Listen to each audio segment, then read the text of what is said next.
Hey Fabian. All right, so to start, I know we're going after franchise owners, so this is a much smaller market.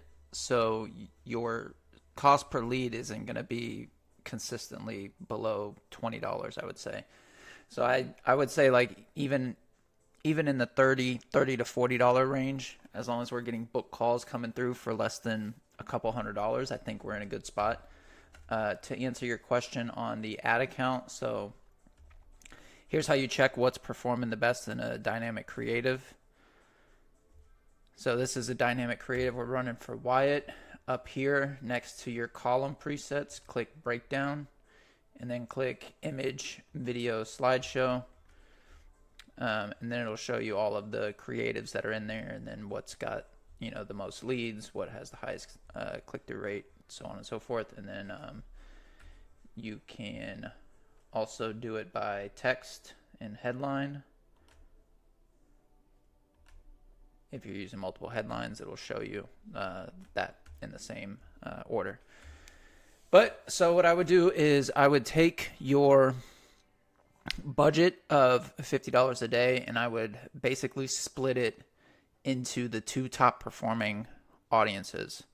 So if you have the open audience and then you have I believe it was the franchise marketing interest stack, I would,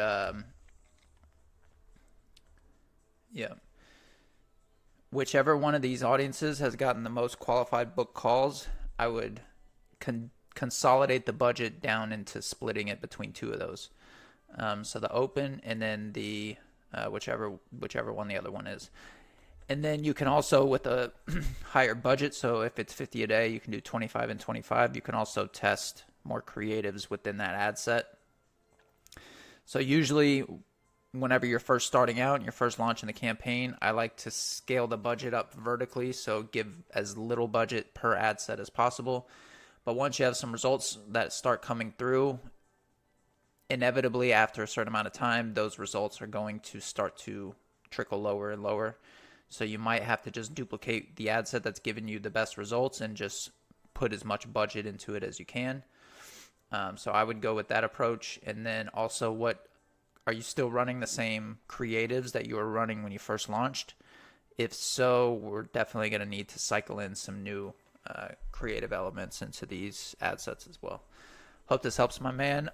If you need, we can jump on a call early next week, Monday or Tuesday, but I would go with that approach, and then we can go from there. Thanks, man.